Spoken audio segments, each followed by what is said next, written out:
राधे राधे महाराज जी। महाराज जी, जीवन का लक्ष्य पैसा कमाना और शोहरत कमाना है। यहाँ कब तक पैसे के पीछे कितनी भागे? शोहरत कमाओगे? तुम्हारी शोहरत में कौन जान पाएगा क्या समझ में नहीं आता कि कब रुकना चाहिए। है? ये रुकना कब है? ये ऐसा प्रवाह है कि मान लो नदी का प्रवाह तो समुद्र तक है, लेकिन इसका प्रवाह का अंत ही नहीं आ रहा। आप देखो, जब से सृष्टि रची गई तब से चले आ रहे हैं। अगर जो धनी मानी पुरुष हैं उनसे बात करके देखो, उनको तृप्ति हो गई क्या? नहीं। हाहाकार उनके भी हृदय मचा, इतनी व्यवस्थाएं हैं, इतना वो भी चिंतित है, नाना प्रकार की भोग वासनाएं उनको भी सता रहे।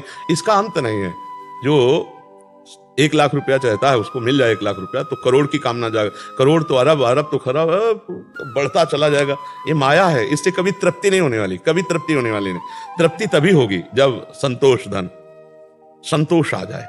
बस जैसे भगवान चला रहे हैं, जितने में आ रहा ठीक है, राधा राधा राधा राधा, वो बढ़िया चैन से सोएगा और आनंद में जीवन, और परलोक भी उसका बन जाएगा। और यहाँ भूत बने रुपया में केवल लगे, भगवान का भजन नहीं करते, दुर्गति पक्की। क्योंकि जब तक भजन नहीं होगा, बुद्धि शुद्ध नहीं होगी, तो पापाचरण होगा, पापाचरण होगा तो दुर्गति हो जाएगी।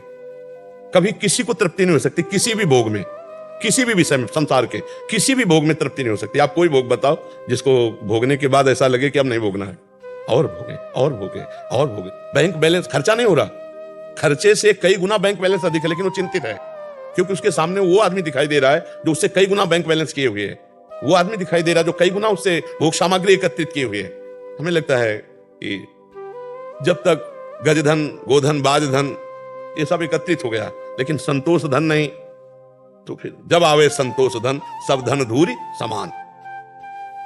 संतोष आ जाए, संतोष आ गया, कामनाएं शांत होने लगेंगी। बिन संतोष न काम न साही, और अछत काम सुख सपने उड़ाए। जब तक कामनाएं, तब तक शांति कभी मिल ही नहीं सकती। देखो हमारी कामनाएं कैसी हैं। एक गरीब आदमी का लड़का स्कूल जाया करता था, तो उसने एक दिन देखा कि एक बगल से साइकिल से निकला, वो पैदल जाया करता। उसने अपने पिताजी से कहा कि मुझे साइकिल ला दो, बालक है, व्यवस्था की साइकिल ला दो। अब कुछ थोड़ा समय व्यतीत हुआ, साइकिल से जा रहा तो बगल से एक मोटरसाइकिल से निकला विद्यार्थी। उसने देखा साइकिल में बड़ा श्रम करना पड़ता है, इसमें तो बस पिताजी से बहुत हट किया कि मुझको मोटरसाइकिल एन के इन प्रकार उसने व्यवस्था की।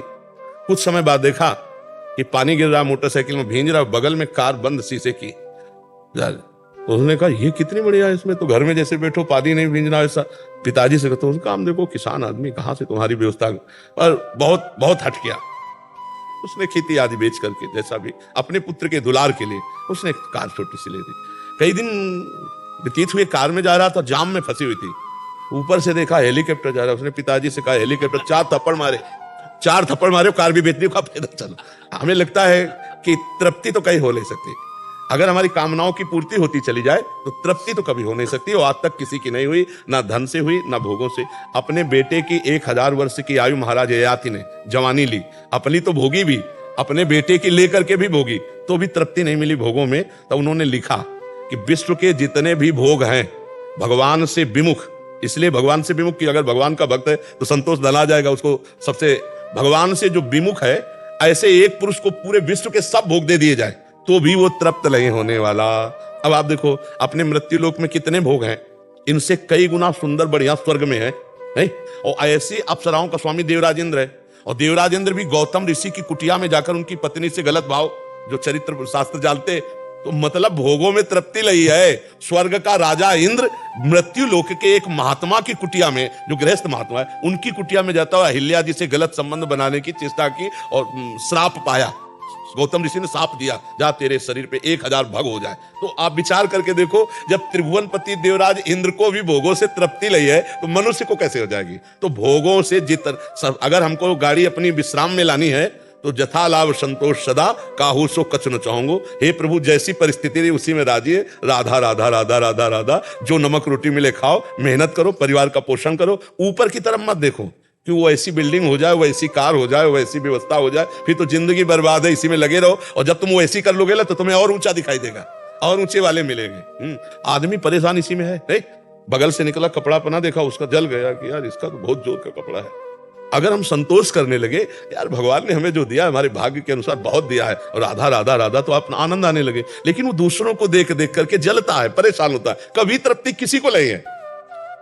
मतलब बहुत विचित्र भगवान की माया है। तुम जिसे देख रहे हो कि अगर ये मिल जाए तो मैं सुखी हो जाऊं, उसको कोई भोग रहा है और वो तीसरे को देख रहा है। जिसको तुम देख रहे हो उसको नहीं देख रहा, वो तीसरे को देख रहा कि अगर ये मिल जाए तो मैं तरफ तो, और वो किसी और। यही तो भर्तरी जी ने देख करके संसार से बैरागी ले लिया है। सब धोखे का नौटंकी नाटक। मैं चक्रवर्ती सम्राट मेरे से पिंगला मतलब संतुष्ट नहीं, और पिंगला चक्रवर्ती सम्राट की रानी उससे अश्वपाल सुखी नहीं, और अश्वपाल वैश्या से प्रेम है। ये सब नाटक आया कर। तो भगवान का आश्रय, भगवान का भजन करने से बुद्धि शुद्ध हो जाएगी और विश्राम मिल जाएगा। माया में तो कभी विश्राम मिलने वाला है ही नहीं। चाहे जितना आप धन कमाओ, धन का अगर दिमाग में बैठ गया तो पापाचरण होने लगता है। बुद्धि अगर संतोष धन स्वीकार कर ले तो सबसे बड़ा धनी। डर लगेगा समाज को, डर लगेगा जिस समय आप धर्म में होगे कि ये कट्टर आदमी है, 10 रुपया भी घूस रहे। अब आप समझो कितनी इज्जत है आपकी।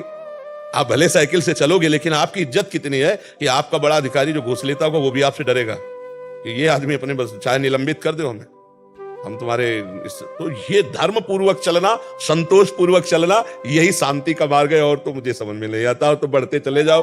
हाँ, जितना बढ़ते चले जाओगे माया है उतना ही बड़ा आपको दिखाई देती चली जाएगी। सबसे बढ़िया सुखी हो जो भगवान का आश्रय लेकर एक शब्द याद कर लिया, जथा लाभ संतोष सदा काहू शोक कछु न चाहूंगा। जैसे भगवान हमारे भाग्य के अनुसार दिए हम सुखी हैं, हम राजी हैं उसी में जिसमें तेरी रजा, वो मस्त है और कोई मस्त नहीं हो तो सब परेशान है।